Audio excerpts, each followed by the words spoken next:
Voilà, donc bonjour et bienvenue à tous. On se retrouve pour cette troisième partie du chapitre 14 sur la valeur perçue. Distinguer image de marque, notoriété et réputation. On y va, c'est parti. Ok, donc on reprend la suite. Toujours notre chapitre 14 sur la valeur perçue.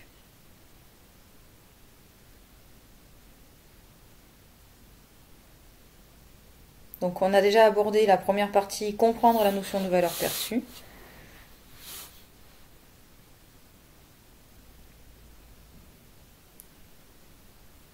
La deuxième partie, mesurer la satisfaction des clients.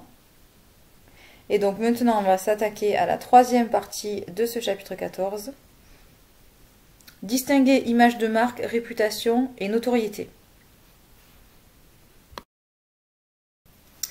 Donc nous sommes sur la page 202. Je vous laisse lire les documents sur cette page ainsi que les documents ressources. Ensuite, page 203, vous lisez la mise en situation en haut de la page et vous faites l'itinéraire 2, comme les précédentes fois, les 3 questions. Vous mettez la vidéo en pause et on se retrouve après pour faire la correction.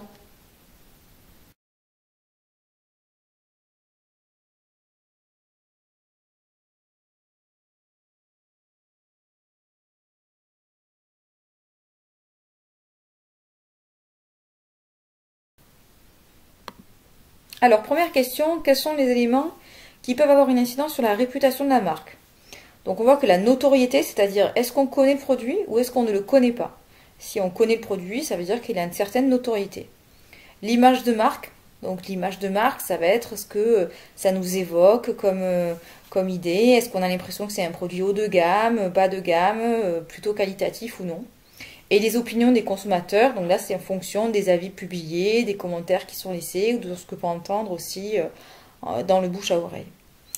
Deuxième question, analyser la notoriété et l'image de marque des produits. Donc on voit qu'elle a une forte notoriété, puisqu'on a 64% des personnes qui connaissent la marque. L'image de marque, donc ça évoque quand même un produit bas de gamme à cause de la forme du bocal, de son étiquette également aussi, la stylique. Donc tout ça est un petit peu négatif. Donc c'est vrai que s'ils avaient l'obtention d'un signe distinctif, donc AOP, AOC, c'est-à-dire appellation d'origine protégée ou appellation d'origine contrôlée, ben, ça pourrait un petit peu agrandir la confiance des clients dans cette marque. Troisième question, est-il plus facile pour M. Véran d'agir sur l'image de marque ou sur l'opinion des consommateurs? Donc, bien évidemment, il peut changer des choses concernant l'image que renvoie sa marque, mais il n'aura pas vraiment de poids sur l'opinion des consommateurs. C'est en fonction de ce qu'il va faire comme action sur son image de marque qui va induire ensuite des changements d'avis de la part des consommateurs. Voilà, donc nous avons terminé ces 3 questions et on va passer à la synthèse des notions.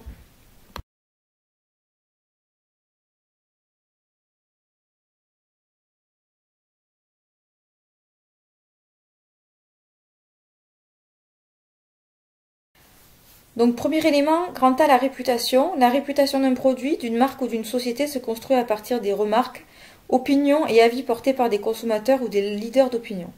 La notoriété et l'image de marque peuvent avoir un impact sur la réputation. La notoriété, ça correspond au degré de connaissance d'une marque ou d'une entreprise par les consommateurs. On le calcule de la manière suivante, nombre de personnes déclarant connaître la marque, divisé par le nombre de personnes interrogées au hasard. On distingue le taux de notoriété spontané ou le taux de notoriété assisté. Donc spontané, c'est ce qu'on va citer spontanément, sans proposition. Une notoriété assistée, on fait une proposition, on fait une liste de marques et on voit si la personne en face la connaît ou ne la connaît pas. Troisième point, l'image de marque. C'est l'image qui correspond à la représentation qu'en a le consommateur. Cette représentation repose sur des critères objectifs, performance, robustesse, confort, ou des critères subjectifs. Le caractère jeune, moderne, est-ce que c'est bon pour la santé, voilà ce que ça évoque. Ces critères varient en fonction des caractéristiques du produit ou de la marque, mais aussi des actions publicitaires et de la réputation de la marque. L'image de marque, elle peut être positive, négative ou neutre. Voilà, donc on a terminé cette troisième partie du chapitre 14. On se retrouve dans la prochaine vidéo pour la dernière partie du chapitre 14, le grand 4. Bon travail!